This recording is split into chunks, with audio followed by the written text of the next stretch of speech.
మన ప్రభు అయిన యేసుక్రీస్తు పరిశుద్ధ నామములో ఈ వాక్యం వింటున్న ప్రతి వారికి ది ఫాదర్స్ ఫెలోషిప్ తరపున నా హృదయపూర్వకమైనటువంటి వందనాలు. దేవుడు మిమ్మల్ని దీవించునుగాక.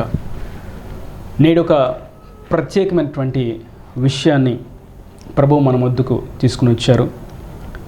సుపరిచితమైనటువంటి వాక్యమే, కానీ ఈ సందర్భంలో ఈ సమయంలో మనము ధ్యానించవలసిన అవసరత అక్కర ఎంతైనా ఉన్నది కనుక పరిశుద్ధాత్మ యొక్క ప్రేరేపణ చేత ఆయన చిత్తానుసారంగా మీ మధ్యకు తీసుకొచ్చినటువంటి వాక్య భాగం ఏదనగా ప్రసంగి గ్రంథం 7వ అధ్యాయము 8వ వచనం. కార్యారంభము కంటే కార్యాంతము మేలు. చాలా చిన్న మాట, చాలా సుపరిచితమైనటువంటి మాట. కార్యం యొక్క ఆరంభము కంటే కార్యం యొక్క ముగింపు, అంతము అనేది చాలా ముఖ్యమైనది అని లేఖనము చాలా స్పష్టంగా మనకు తెలియజేస్తుంది.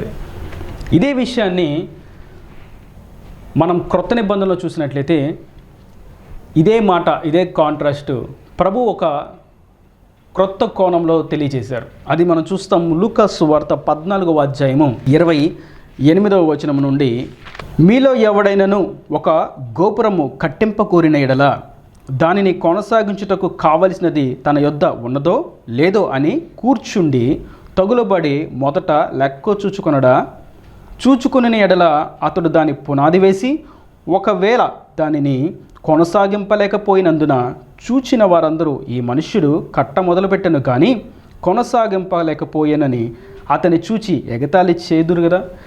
ఎగతాళి చేయసాగుదురు. మరియు ఏ రాజైనను మరి ఒక రాజుతో యుద్ధము చేయబోనప్పుడు తన మీదకి 20,000 మందితో వచ్చువానిని 10,000 మందితో ఎదిరింప శక్తి తనకు కలదో లేదో అని కూర్చుండి మొదట ఆలోచింపడా? శక్తి లేని ఎడల అతడు ఇంకనూ దూరముగా ఉన్నప్పుడే రాయభారము పంపి సమాధానము చేసుకుని చూచును కదా. చదివిన వాక్య భాగం అంతట్లో మనం గుర్తించవలసినటువంటి పాఠ్యం ఏదనగా కార్య ఆరంభము కంటే కార్య అంతము ప్రాముఖ్యము. సృష్టి ఆరంభంలో కొన్ని తరములు తర్వాత ఒక జనం ఒక ఆలోచన, ఒక కథనాన్ని ప్రారంభించడానికి పునాది వేసినాయి. అది దేవుని యొక్క ఆలోచనకు విరుద్ధమైనటువంటి ఆలోచన. వారు ఏమనుకున్నారంటే, మనము ఆకాశము అంటున్నంతగా ఒక ఉన్నతమైనటువంటి శిఖరాన్ని, గోపురాన్ని మనం కడదాం అని తన జనులందరినీ సిద్ధపరిచి కట్టడం ప్రారంభించాడు. వారు ప్రారంభించారే కానీ వారి ఆలోచనలన్నీ తారుమారైపోయినాయి. కారణం ఏదనగా ఎంతో ఉన్నతమైనటువంటి ప్రణాళికతో దాన్ని ప్రారంభించారు, ఉన్నతమైనటువంటి ఉద్దేశముతో దానిని ప్రారంభించారు. కానీ అది సగంలోనే ముగియబడింది. వారి ఆలోచనలన్నీ తారుమారైపోయినాయి. దాని అర్థం ప్రారంభించడం అందరూ ప్రారంభిస్తారు, అది పెద్ద సమస్య కాదు, ప్రతి వారు ప్రారంభిస్తారు. కానీ ప్రారంభించిన వారు ముగింపు వరకు ఎవరు కొనసాగించారు అన్నదే ముఖ్యమైనటువంటి విషయం. నేడు మనం గుర్తించవలసింది, ఈ సంవత్సర ప్రారంభం నుండి సంవత్సరాంతం వరకు మనం అనేక దినములు, నెలలు దాటుకొని వచ్చి ఉండగా ప్రారంభంలో ఎన్నో ఆలోచనలు, ఎన్నో తీర్మానాలు, దేవునితో ఎన్నో నిబంధనలు కలిగి చేసుకొని ఉంటాం. అయితే వాటిని ప్రారంభంలో ఎలాగ ప్రారంభించాము మరియు ఇప్పుడు ఈ ముగింపులో, ఈ సంవత్సరాంతములో వాటిని ఎంతవరకు కొనసాగింపగలిగామో, ఎంతవరకు వాటిని పటిష్టంగా, నమ్మకంగా, యథార్థంగా దేవుని దృష్టిలో దానిని అంచెలంచెలుగా ఎదుగుతూ ముందుకు సాగాము అన్నదే ప్రాముఖ్యమైనటువంటి విషయం. ప్రారంభంలో సంవత్సరాన్ని మనతో ఆరంభించిన వారు అనేకులు ఉంటారు. కానీ వారిని చూసినట్లయితే దానిలో అనేకులు కాలగమనంలో కలిసిపోయి ఉంటారు, మనతో పాటు ప్రారంభించిన వారే. నేడు ఈ వాక్యం నేను ప్రకటించడానికి మరియు మీరు వినడానికి దేవుని యొక్క నూతనమైనటువంటి వాత్సల్యం ఈరోజు కుమ్మరించబడినది కనుక మనం వాక్యాన్ని ధ్యానించగలుగుతున్నాం, అర్థం చేసుకోగలుగుతున్నాం. ఇది ఆయన యొక్క ఉచితమైనటువంటి కృప. అయితే మనం ప్రారంభంలో చేసుకున్నటువంటి తీర్మానాలను మనం ఎంతవరకు కొనసాగిస్తూ ముందుకు వెళ్తున్నాము, వాటిని మనం దేవునికి అంగీకారయుక్తంగా చేయగలుగుతున్నామా లేదా అనేది నేడు మనం ఒక ప్రశ్నల మన ముందు పెట్టుకొని ఉండవలసినటువంటి అవసరత ఎంతైనా ఉన్నది. అయితే యుద్ధానికి వెళ్ళిన, కట్టడాన్ని ప్రారంభించిన ప్రతి కోణంలో ముగింపు ఎలా ఉండిద్ది అనేది మనం ఖచ్చితంగా ఆలోచించాలి. ఇది ఆత్మీయ జ్ఞానం. దీన్ని లోకంలో ఏమంటారంటే కీడెంచి మేలెంచండి అంటారు. అనగా ఒకవేళ అది జరగకపోతే పరిస్థితి ఎలాగ ఎదుర్కోవాలి అనే దాన్ని ముందే ఊహించి దాని కొరకు ఆ పర్యవసానాలను గురించి ఆలోచించి ఆ తర్వాత పనిని ప్రారంభించండి, అప్పుడు మేలు జరిగిద్దని ఊహించుకోండి అని జనులు చెప్తూ ఉంటారు. ప్రభు ఏమంటున్నారనగా కార్య అంతమును మీరు కళ్ళ ఎదుట పెట్టుకోండి, మీ ముగింపు ఈ విధంగా ఉండాలని ఉన్నత స్థాయిలో మీ దృష్టిని ఉంచండి. అప్పుడు మీ ప్రయాణాన్ని, మీ ఆత్మీయ యాత్రను, కార్యాన్ని మీరు ప్రారంభించండి. ఒకానొక రోజు ఒక గొప్ప ప్రవక్త, అతడు ప్రార్థిస్తే దేవుని యొక్క స్వరాన్ని వింటాడు. అతడు ప్రార్థిస్తే దేవుని యొక్క చిత్తాన్ని వెంటనే తెలుసుకోగలుగుతాడు. అతడు మోకరిస్తే దేవుని దర్శనాలు చూస్తాడు. గొప్ప ప్రవక్త. అతడు ఒకరోజు అనుకున్నాడు, దేవునితో ప్రార్థిస్తున్నాడు, నీతిమంతులకు వచ్చేటువంటి మరణం నాకు రావాలని కోరుకున్నాడు. అనగా నేను చాలా గొప్ప ప్రవక్తగా నేను ఉన్నాను, నీ అభిషేకం చేత నేను ముందుకు సాగుతూ ఉన్నాను, జనులను దీవించడానికి, ఆశీర్వదించడానికి, వారిని నీ మార్గం నడిపించడానికి నీవు నన్ను అభిషేకించి నడిపిస్తున్నావు. నా ముగింపు ఆశీర్వాదకరంగా, దీవెనకరంగా, నీతిమంతులకు కలిగేటువంటి ముగింపు వల్ల నా ముగింపు ఉండాలి అని ప్రభువుతో ప్రార్థన చేసుకున్నాడు. కానీ అక్కడ జరిగిన విషయాన్ని మనం గుర్తించినట్లయితే అతని యొక్క అంతము చాలా దుర్బలముగా, చాలా బలహీనముగా, ఎన్నికలేనితనముగా, అసహ్యముగా జరిగింది. అతడు ఎవరో కాదు, బిలాము. దేవుడు తిన్న మార్గాన్ని విడిచి తన సొంత ఆలోచనతో మార్గాన్ని ఎంచుకొని పరిగెడుతూ చివరికి అతని యొక్క అంతము చాలా అసహ్యంగా జరిగింది.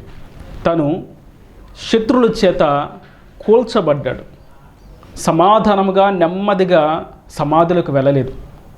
శత్రువుల చేత కూల్చబడి, నరకబడి, హత్యకు గురయ్యాడు. దానర్థం ప్రారంభించే వాళ్ళు ఎన్నో ఉన్నతమైనటువంటి ఆలోచనలతో, కలలన్నీ సాకారం కావాలని ప్రారంభిస్తారు. కానీ ముగింపు వరకు దాన్ని కొనసాగింపగలిగిన వారు, అంతం వరకు దాన్ని కాపాడుకోగలిగిన వారు ఎంతమంది అనేది వాక్యం మనకి నేడు ఒక ప్రశ్నను లేవనెత్తుతుంది. ప్రభు కూడా అంటారు, అందుకే అంతం వరకు సహించిన వాడు జీవకిరీటాన్ని పొందుకుంటాడు. మరియు నీకు కలిగిన దాన్ని గట్టిగా పట్టుకోవాలి. మనం కార్యాంతం వరకు కూడా మనకు కలిగింది గట్టిగా పట్టుకోవాలి. ఎన్నో ప్రతికూలమైనటువంటి పరిస్థితులు మనకు ఎదురవుతూ ఉంటాయి. పరిచర్యలో కానీ, సేవా జీవితంలో కానీ, విశ్వాస జీవితంలో కానీ, క్రైస్తవ జీవితంలో కానీ, అన్ని కోణాలలో ఎన్నో రకాలైనటువంటి ప్రతికూల పరిస్థితులు మనకు ఎదురవుతూ ఉంటాయి. కానీ మనము చేయవలసిందల్లా కలిగిన దానిని గట్టిగా పట్టుకోవడం. ఏమిటి ఆ కలిగింది? దేవుడు మనకిచ్చినటువంటి ఆ రక్షణను, ఆ పిలుపును, ఆ దర్శనమును, ఆ యొక్క అభిషేకమును మనం జాగ్రత్తగా కాపాడుకోవాలి. అందుకే వాక్యం ఇంకా మనకు లోతుగా సెలవిస్తూ ఉంటుంది.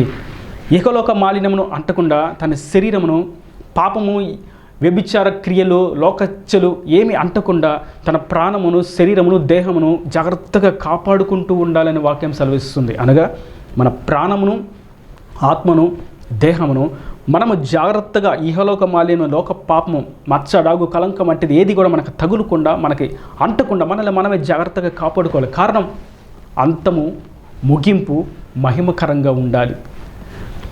అయితే చరిత్ర ఆధారాలు చూస్తే ఎన్నో చరిత్రలు మనకు కనిపిస్తూ ఉంటాయి. కానీ మనమైతే మన ప్రారంభం కొంతమందిని చూస్తూ ఉంటే రక్షణ పొందినటువంటి తొలిటి దినాల్లో, మారు మనసు పొందుకున్నటువంటి తొలిటి దినాల్లో వారి ప్రార్థనా జీవితం, వారి వాక్య ధ్యానం, వారి యొక్క వైరాగ్యం, వారి యొక్క ఆధ్యాత్మికత, వారి ఆత్మీయ స్థితి చాలా పటిష్టంగా ఉన్నట్లుగా, చాలా గొప్పగా కలకల్లాడుతూ కనిపిస్తారు. క్రమేణా 1 నెల, 6 నెలలు, సంవత్సరం, మరొక సంవత్సరం గడిచేసరికి వారి మెట్లన్నీ చిన్నగా దిగజారుతూ అన్యుని కంటే కూడా బహు ఘోరంగా వారి జీవితం ఉండడం నేను అనేకులను చూస్తూ ఉన్నాను.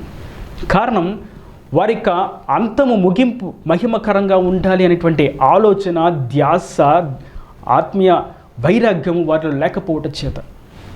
నేడైతే మన ముగింపు మహిమకరంగా ఉండాలి, అంతము ప్రారంభము కంటే ముగింపు అంతము చాలా వైభవంగా ఉండాలి. స్టెఫెన్ గురించి మనం చూసినట్లయితే అతడు రాళ్లతో కొట్టబడుతూ ఉన్నాడు. దేవుని పరిచర్య కొరకు అడుగు వేసి క్రీస్తును ప్రకటిస్తూ సువార్త కొరకు ధైర్యంగా సత్యం కొరకు సాక్షిగా నిలబడినప్పుడు చుట్టూ ఉన్న జనసమూహం స్టెఫెన్ మీదకి రాళ్ళు రువ్వుతూ ఉంటే అప్పటికి రాళ్ళు వేస్తున్నప్పటికీ కూడా స్టెఫెన్ మాత్రం తన ముగింపు కోసం, తన ముగింపు మహిమకరంగా ఉండాలని తాను దేని కొరకు సంకల్పించుకొని అడుగు వేశాడో, దేవుని చిత్తం నెరవేర్చడానికి ఏ ప్రణాళిక చొప్పున, ఏ దర్శనం చొప్పున అడుగు వేశాడో దానిని అంతం వరకు, ముగింపు వరకు మహిమకరంగా నేను కొనసాగించాలి, ముగించాలని తన దృష్టి పైన ఉంచి ఉండగా తన ముగింపు కొరకు తను ప్రాణం విడిచి తన దేహం నుండి ఆత్మ వేరే దేవుని యొద్దకు రాబోతుండగా సాక్షాత్తు ప్రభువే దేవుని యొక్క సింహాసనం కుడి పార్శ్వమందు నిలబడి తన కుమారుడైనటువంటి స్టెఫెన్ కోసం లేచి నిలబడి చేతులు చాచి నిలబడడం మనం చూస్తూ ఉంటాం అపోస్తలుల కార్యగ్రంథం. కాబట్టి మన ప్రారంభం కంటే కూడా ముగింపు చాలా మహిమకరంగా ఉండాలి. మన వస్త్రధారణ బట్టి, మన యొక్క బైబిల్ యొక్క ఎత్తులావులను పొడవులను బట్టి, మరియు మన యొక్క తెల్లదనాన్ని బట్టి, మరియు మనం వెళ్ళేటువంటి మందిరాన్ని బట్టి మన ముగింపు మహిమకరంగా మార్చబడదు. మనం దేని కొరకు పిలువబడ్డామో ఆ పిలుపులో మనం నమ్మకంగా కొనసాగుతున్నప్పుడే మన ముగింపు మహిమకరంగా ఉంటుంది. కొంతమందిని మీకు గుర్తు చేస్తాను, అందులో ప్రాముఖ్యంగా ఉన్నటువంటి విషయాలు మాత్రం మీకు గుర్తు చేస్తాను. అందులో రాజు అనేటువంటి సౌలును మనం చూసినట్లయితే అతని ప్రారంభం ఎంత వైభవంగా ప్రారంభించబడినది. ఇజ్రాయేలీలకు మొట్టమొదటి రాజు. అసలు ఆడంబరాలు, ఆ వైభవము, ఆ యొక్క హుందాతనము, ఎంత గౌరవప్రదమైనటువంటి స్థాయి. సౌలును చూస్తే నీవు ఆశీర్వదించబడినటువంటి జనాంగము అని పలుకుని వారు లేరు. అంత ఉన్నతమైనటువంటి స్థాయిలో సౌలు నిలబడ్డాడు. జనులను పాలించేటువంటి స్థాయిలోకి దేవుడు నిలబెట్టాడు. జనులను పాలించే రాజరికపు ఆధిపత్యాన్ని దేవుడు అనుగ్రహించాడు. కానీ అంత ఉన్నతమైనటువంటి ప్రణాళికలో ఉన్నటువంటి సౌలు, అతను గురించి వ్రాయబడి ఉంటుంది, మనం చూస్తాం. తరతరాలకు అతని సింహాసనాన్ని దేవుడు స్థిరపరచాలని కోరుకున్నాడు. కానీ తన సింహాసనము తనతోనే ముగించినట్లుగా తనంతట తానే చూసుకున్నాడు. చివరకు తన ముగింపును చూసినట్లయితే అమాలేకుల చేత హత్యకు గురవడం, తనకు తానే బలాన్మరణానికి గురవడం, ఇంకా కొరప్రాణముతో ఉండి ఊగిసలాడుతూ అమాలేకుని చేత హత్య చేయమని తనకు తానే ఆహ్వానాన్ని పలికి తన ప్రాణాన్ని, తన యాత్రను ముగించినట్లుగా మనం చూస్తాం. దాని అర్థం కార్య ఆరంభము కంటే కార్య అంతము మేలు. మన ముగింపు మేలుకరంగా, దీవెనకరంగా, ఆశీర్వాదకరంగా ఉండాలని మనం ఎప్పుడు కోరుకుంటూ ఉండాలి. ఎంత ఆధ్యాత్మిక స్థితిలో ఉన్నతంగా ఉన్నప్పటికీ, ఇప్పుడే రక్షణ పొంది క్రీస్తుని గురించి కొత్తగా కొంచెం తెలుసుకుంటూ ఉన్నప్పటికీ ప్రతి వారము కలిగి ఉండవలసినటువంటి ఒక ఉన్నతమైనటువంటి వాంఛ ఏదనగా మన ముగింపు మహిమకరంగా ఉండాలి, అంతము మేలుకరంగా ఉండాలి. నీతిమంతులు ముగింపు వలె మన ముగింపు ఉండాలి. ఇంకొంతమందిని మనం చూసినట్లయితే రాజు అయినటువంటి సొలొమోను తన ప్రారంభం ఆత్మీయ జ్ఞానముతో ప్రారంభించాడు. తన తీర్పుకి దేశమంతా నివ్వెరపోయింది. ఇటువంటి వ్యక్తికి ఇంత జ్ఞానం ఎలా వచ్చింది? అతనికి అంత అనుభవం కూడా లేదు. యవ్వనస్సుడు ఇంత ఆత్మీయ జ్ఞానాన్ని ఎలా పొందుకున్నాడని దేశమంతా అతని తీర్పుకు నివ్వెరపోతూ ఆశ్చర్యపోతూ ఉంది. కానీ అటువంటి సొలొమోను తన ముగింపును మనం చూసినట్లయితే తన భార్యలు విస్తారంగా ఉండుట చేత విగ్రహారాధనకు అడుగువేసి తిన్నని త్రోవను విడిచిపెట్టి తప్పుడు మార్గాన్ని ఎంచుకొని చీకటి క్రియలకు, బానిసత్వ క్రియలకు అవకాశం ఇచ్చి తను వాటికి బానిసైపోయాడు.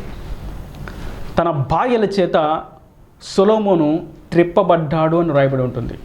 దాని అర్థం తన ప్రారంభం, కార్యారంభం ఎంతో ఉన్నతంగా ప్రారంభించబడినది. కానీ తన యొక్క ముగింపును చూసినట్లయితే ఎంతో అతని పతన స్థాయి చాలా భయంకరంగా, అసహ్యంగా దేవుడే అతనికి ప్రత్యక్షమై, నా కుమారుడా సొలొమోను, నువ్వు చేస్తున్న తప్పు సరిచేసుకో అని చెప్పినప్పటికీ సైతం అతను మాట విననివాడుగా, అజ్ఞానిగా, అవిధేయుడిగా మిగిలిపోయాడు. తన ముగింపు మహిమకరంగా మార్చబడలేదు, మేలుకరంగా మార్చబడలేదు. శాపగ్రస్తముగా, తుచ్చమైన వారుగా, అన్యజనుల వలె తన ముగింపు ముగియబడింది. దేవుని యొక్క తిన్నన త్రోవ నుండి వేరు చేయబడ్డాడు. అతనిని బట్టే రాజ్యం 2 ముక్కలుగా పాయలైపోయింది, కేవలం సొలొమోను యొక్క బుద్ధిహీనత చేత.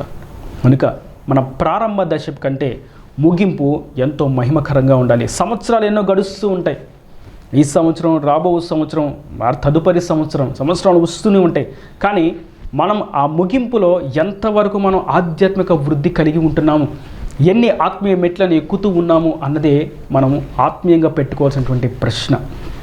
మరియు గెహజీని మనం చూసినట్టయితే సేవకునిగా అభిషేకించబడి దేవుని సేవలో కొనసాగుతున్నటువంటి ఒక సేవకుడు. ఎంత ఉన్నతమైనటువంటి ప్రణాళికను దేవుడు అతని పట్ల కలిగి ఉన్నాడు. ఎలీషా ప్రక్కన గెహజీ అనేటువంటి శిష్యుడు ఒక ప్రధానమైనటువంటి శిష్యుడిగా ఉన్నాడు. ఏలియా దగ్గర ఎలీషా ఏ విధంగా ఉన్నాడో ఎలీషా దగ్గర గెహజీ ఆ విధంగా ఉన్నాడు. ఒక విధంగా నేను ఆలోచిస్తాను, ఏలియా యుద్ధ నుండి ఎలీషాకు 2 ఆత్మాభిషేకం కలిగినది. ఒకవేళ నిజంగా ఎలీషా వలె గెహజీ కూడా ఉన్నట్లయితే గెహజీ 4 ఆశీర్వాదాన్ని పొందుకొని ఉండేవాడు. ఏమనగా ఏలియాని నీవు పొందుకున్న ఆత్మలో 2 కావాలని అడిగితే ఎలీషా 2 పొందుకున్నాడు. అదే ఆశ, తృష్ణ, వాంఛ గెహజీలో ఉన్నట్లయితే ఎలీషా వెళ్ళిపోయేటప్పుడు, తన ఆత్మయాత్ర ముగించేటప్పుడు ఎలీషాను కూడా గెహజీ అదే కోరిక అడిగి ఉంటే 4 నువ్వు పొందుకున్న ఆత్మలో 2 నాకు కావాలి అని అడిగినట్లయితే ఎలీషా 2 పొందుకుని ఉండగా గెహజీకి 4 ఆశీర్వాదం వచ్చి ఉండేది, ఆత్మాభిషేకం వచ్చి ఉండేది. అంతకంటే మించిన ప్రభావవంతమైనటువంటి పరిచర్య చేసి ఉండేవాడు. కానీ దేవుని యొక్క తిన్నని త్రోవను విడిచిపెట్టి ధనము కొరకు పరిగెట్టాడు. ఆరంభం ఎంతో ఆశీర్వాదకరంగా ఉంది. ఒకవేళ తను కూడా పగటి కలలు కని ఉండుంటొచ్చు. ఎలీషా తర్వాత నేనే ప్రధాన శిష్యుడను కాబట్టి తన తర్వాత ఆ స్థాయి నాదే అని ఎన్నో ఆలోచనలు చేసుకొని ఉండొచ్చు. కానీ సాతాను వేసినటువంటి ఉచ్చులో గెహజీ పడిపోయాడు. ధనాపేక్షకు బానిసైపోయాడు. తన ముగింపును చూసినట్టయితే సేవను విడిచిపెట్టి బయటకు వెళ్ళి వృత్తి చేసుకోవడం ప్రారంభించాడు. సేవలోంచి త్రోసివేయబడ్డాడు. అన్యజనుడికి వచ్చినటువంటి ఆ స్వస్థతను బట్టి అతను విడిచిపెట్టినటువంటి రోగాన్ని ఇతడు పొందుకోవడం జరిగింది. ఇతడు రోగిష్టిగానే వృత్తి చేసుకోవడం ప్రారంభించాడు. సేవలో ఉండి బయటకు వెళ్ళిపోయాడు. తన జీవితం చివరకు ముగింపుకరంగా కాక, మేలుకరంగా కాక, అన్యజనుని వలె అసహ్యంగా ముగించాడు. దేవుని యొద్ద నుండి దూరమైపోయాడు. విగ్రహారాధన చేసే, దుర్మార్గపు క్రియలు చేసే వారి యొద్ద పని చేయడానికి ఒడంబడిక చేసుకున్నాడు గెహజీ. కనుక ప్రారంభం ఎంత మహిమకరంగా ఉన్నదనేది ప్రాముఖ్యం కాదు, మన ముగింపు ఏ విధంగా ఉన్నదనేది ప్రాముఖ్యం. మనం చూస్తూ ఉంటాం వివాహ సందర్భంలో ఒక్కొక్కరు ఏం తీర్మానాలు చేస్తారు, నిబంధనలు చేస్తారు. భార్య కానీ, భర్త కానీ, స్త్రీ పురుషులు వారి నిబంధనలు చూస్తే అసలు వీరి జీవితం పచ్చగా ఎప్పుడు ఫలాలతో ఆశీర్వాదకరంగా, దీవెనకరంగా ఉండిద్ది అని ఆలోచిస్తూ ఉంటారు. అంతలోనే ఒక 2 నెలలు 3 నెలల లోపే మరలా వారిద్దరు విడిపోయి విడాకులు తీసుకోవడానికి, డివోర్స్ తీసుకోవడానికి, దూరంగా జీవించడానికి మరలా నిబంధన చేసుకుంటూ ఉంటారు. దాని అర్థం ప్రారంభం ఎంతో మహిమకరంగా, వేలాది మందికి భోజనాలు, ఎంతో ఆహ్లాదకరంగా, ఎంతో ఉన్నతంగా ఆ డెకరేషను, వేదిక అలంకరణలు చేసి ఎంతో ఆర్భాటంగా చేసి ఉండొచ్చు. కానీ ఫలితం దాని తర్వాత చూసినట్టయితే ముగింపు అంత ఆహ్లాదకరమైనటువంటి సన్నివేశం, అంత ఆడంబరంగా ఉన్నటువంటి సన్నివేశం, ఎంత ఆనందంగా ఉన్నటువంటి సన్నివేశం తర్వాత ఉండదు. వారి ముగింపు మహిమకరంగా ఉండదు ఎక్కువ శాతం. మరి ముఖ్యంగా క్రైస్తవుల్లో సాతాను చేసేటువంటి పని ఇదే.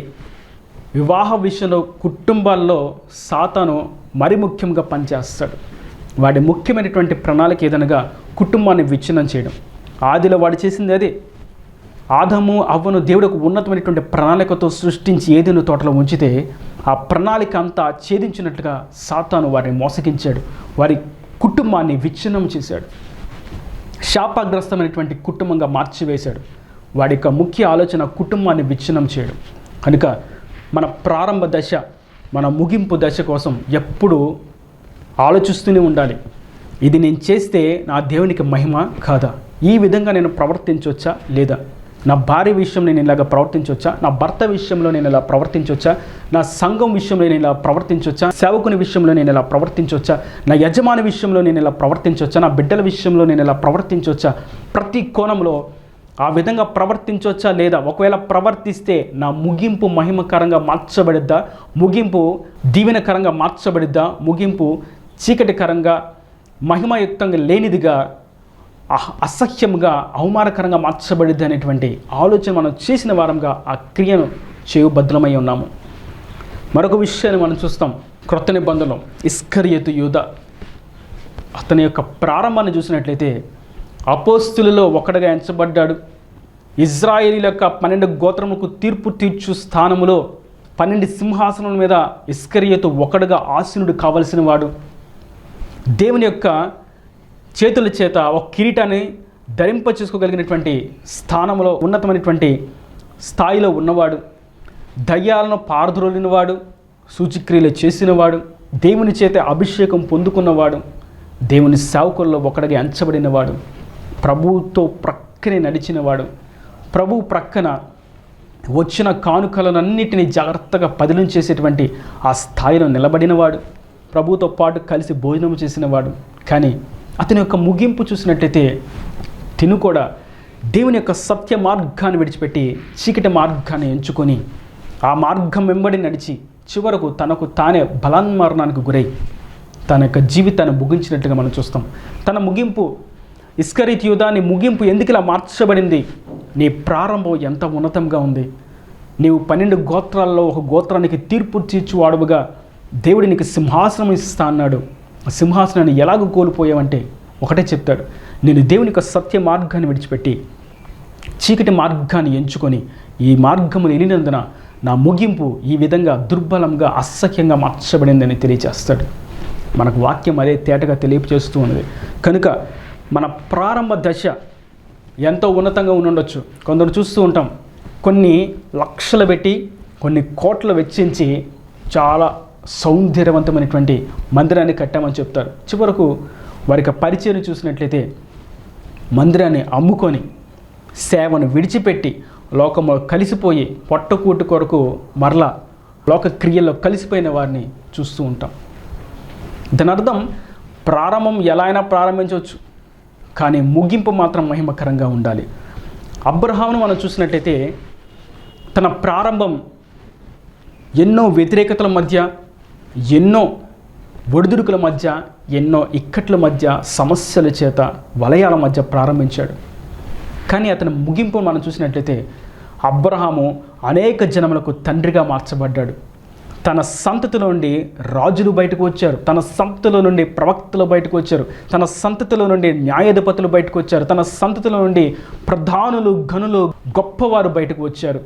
తన పేరు నేటికి చిరస్మరణీయంగా నిలిచిపోయింది. కేవలం తన ముగింపు మహిమకరంగా ఉండుట చేత తన ప్రారంభం నుండి ముగింపు వరకు తన సాక్ష్యాన్ని జాగ్రత్తగా కాపాడుకుంటూ ఉన్నాడు. కనుక ఎప్పుడు ఏ పని చేసినా ఇది నా దేవునికి ఇష్టమా, ప్రీతికరమా కాదు అనేటువంటి ప్రశ్నతో ముందడుగు వేసి ఉన్నాడు. గనుక దేవుడు చెప్పిన ప్రతి మాటకు లోబడుతూ అడుగు వేసి ఉన్నాడు. గనుక అబ్రహాం యొక్క ముగింపు ఎంతో మహిమకరంగా మార్చబడినది. దావీదును చూసినా మనకు అదే కనిపిస్తుంటుంది. ప్రారంభంలో చాలా అల్పుడుగా, బాలుడుగా, చిన్నవాడుగా ప్రారంభించినప్పటికీ తన ముగింపు తన దేవుని కొరకు మందిరాన్ని కట్టేటువంటి ఉన్నతమైనటువంటి ప్రణాళికతో ముగించబడింది. దేవునికి ఇష్టడైనటువంటి, నా హృదయానుసారుడు అనేటువంటి సాక్ష్యాన్ని పొందుకొని ముగించిన వాడిగా మనం చూస్తూ ఉంటాం. పాపానికి అవకాశం వచ్చినప్పటికీ పాపము చేయకుండా వెనుకంజ వేసి దూరంగా ఉన్నటువంటి వ్యక్తిగా, పవిత్రంగా, పరిశుద్ధంగా తన జీవితాన్ని ముగించినట్లుగా మనం చూస్తూ ఉన్నాం. కనుక మన ప్రారంభ దశ కంటే ముగింపు చాలా ముఖ్యమైనది. కనుక క్రైస్తవుడిగా పిలువబడినటువంటి మనమందరం ఎప్పటికప్పుడు మనం ఈరోజు ప్రభువు రాకడైతే మన ముగింపు, మన అంతము, స్థాయి, స్థితి ఎక్కడా అనేటువంటి ప్రశ్నను మన కనులతో ఎప్పుడూ పెట్టుకోవాలి. మరియు లోకంలో అనేకమైనటువంటి దుర్బోధకులు ఏం చేస్తారంటే, మీరు ఇప్పుడు రక్షణ పొందుకోండి, ఇప్పుడు బాప్తిజం తీసేసుకోండి, ఇక మీకు పరలోక రాజ్యంలో మీకు స్థానం నిశ్చయం అని జనులను సైతం మభ్యపెడుతూ, వాక్యాన్ని వక్రీకరిస్తూ, కనీస అవగాహన లేక జనులను గుడ్డివారుగా మారుస్తున్నవారు అనేకులు. కనుక వాక్యం మనకు సెలవిస్తుంది. మీ ముగింపు నిమిత్తం మీరు జాగ్రత్త వహించండి, ప్రార్థించండి, మహిమకరంగా ఉండాలని ఎదురు చూడండి. ఒక అబ్రహాం వలె, దావీదు వలె, దానియేలు వలె, పౌలు వలె, పేతురు వలె, అపోస్తలుల వలె, ప్రభువు వలె, అన్నిటికంటే ముఖ్యంగా ప్రభువు వలె ఆయన యొక్క ప్రారంభమును ముగింపును మనం చూసినట్టయితే ముగింపులో జనులందరి యొక్క పాపమును ఆయన మీద వేసుకొని జనులందరికీ రక్షణ కలిగించేటువంటి లోక పాపమును మోసుకొని పోవు దేవుని గొర్రె పిల్ల వలె వధింపబడ్డాడు, శిలువలో యాగమయ్యాడు, తన రక్తాన్ని చిందించాడు, జనులను పరిశుద్ధులుగా ఆయన రక్తము చేత తీర్చిదిద్దాడు. నేడు మనకు అనుగ్రహించబడినటువంటి ఈ రక్షణ ఆయన యొక్క ముగింపు మహిమకరంగా ఉండుట చేత, ఒకవేళ ఆయన శిలువ మరణానికి వెనుకంజ వేసినట్లయితే, శరీర సంబంధంగా ఆలోచించి ఉన్నట్లయితే మనకు ఈ మహిమ దక్కి ఉండేదే కాదు. కనుక మన ముగింపు ఎప్పుడు మహిమకరంగా అనగా ఇతరులకు ఆశీర్వాదకరంగా, మన తరువాత తరం దీవెనకరంగా ఉండినట్లుగా మనం చూసుకోవాలి. దేవుని దృష్టికి యథార్థమైనటువంటి భక్తిని చేసిన వారంగా, పవిత్రంగా, ఎల్లవేళలా సత్యం పలుకుతూ, చూపులు, తలంపులు, ఆలోచనలు, హృదయ శుద్ధి గల వారంగా దేవుని సత్యం కొరకు సాక్షిగా నిలబడుతూ, పాపాన్ని ఛేదిస్తూ, సాతాను క్రియను అణగదొరుకుతూ, మనము సత్యం మీద శ్రమను సహిస్తూ, అనుభవిస్తూ, శోధనను జయిస్తూ, దేవుని స్వారూప్యం మనలో కలిగేంత వరకు చక్కబడుతూ, ఆయన మహిమకు కలిగినటువంటి సంపూర్ణతగా మనము చేర్చబడినంత వరకు, అంతం వరకు కూడా మనం యథార్థంగా దేవుని దృష్టిలో నమ్మకంగా కొనసాగుతూ ఉండాలని దేవుడు మనకు తెలియజేస్తుండగా, ఆ ప్రకారం మనం తీర్మానం చేసుకున్న వారంగా ముందడుగు వేద్దాం. మన ముగింపు మహిమకరంగా మార్చబడును గాక. ఈయన దేవుని మాటల ప్రతి మన హృదయంలో నీకట్టి ఫలింపచేయను గాక. ఆమేన్. God bless you. తలలో వంచినట్టయితే మీ కొరకు చిన్న ప్రార్థన. ప్రేమ స్వరూపీకరణ కటాక్షం గలతంటే నా ప్రభువా, వాక్యమైన ప్రతి ఒక్క బిడ్డను మీ కృపతో జ్ఞాపకం చేసుకోండి. కార్యారంభం కంటే కార్యాంతము మేలు అని మీరు ఎంతో స్పష్టంగా తెలియజేశారు. మా పితరుల జీవితాలను మా ముందు ఉంచి కార్యారంభము వారి యొక్క ముగింపును తెలియచేస్తూ వచ్చారు. అయితే అంతకంటే ముఖ్యంగా నీ చిత్తానుసారంగా ప్రారంభించి ముగించిన వారి యొక్క మహిమను మా కనులేట ఉంచి అటువంటి గొప్ప సాక్షి సమూహమును మా ఎదుట మీరు నిలబెట్టినందుకు మీకు స్తోత్రం. నీ వాక్యమైన ప్రతి వారు కూడా ముగింపు మహిమకరంగా ఉన్నట్లుగా వారు జీవించినట్లుగా సహాయం దయచేయండి. ఒకవేళ దుర్బోధలు చేస్తూ తండ్రి అనేకులు గుడ్డివారుగా మారుస్తున్న వారి యొక్క క్రియల నుండి తప్పించబడిన వారుగా అయ్యా వారందరిని విడిపించి సత్యంలో వారిని తిన్నిన త్రోవలో మీరు నడిపించండి. ముగింపు మహిమకరంగా మీరు మార్చండి. వారి ప్రతి పనిని మీరు జయకరంగా, వారు చేసిన వ్యాపారంలో, వృత్తిలో, అన్ని కోణాల్లో మీరు దీవించి అంతకంతకు వర్ధిల్లు వారిగా దీవించి ఆశీర్వదించమని కొన్ని ఈ పరిచయను కూడా మీరు దీవించండి. ఈ యొక్క ఛానల్ వారిని కూడా మీరు ఆశీర్వదించండి. ఇక నీ పరిచయ కొరకు అయ్యా ఉన్న వారందరినీ, తోడుగా ఉన్న వారిని అందరినీ దీవించి ఆశీర్వదించి అక్కడ రాజ్యాన్ని సిద్ధపరచమని పరిశుద్ధులను ప్రార్థించి పెట్టుకుంటున్నాను తండ్రి. ఆమేన్. ఆమేన్.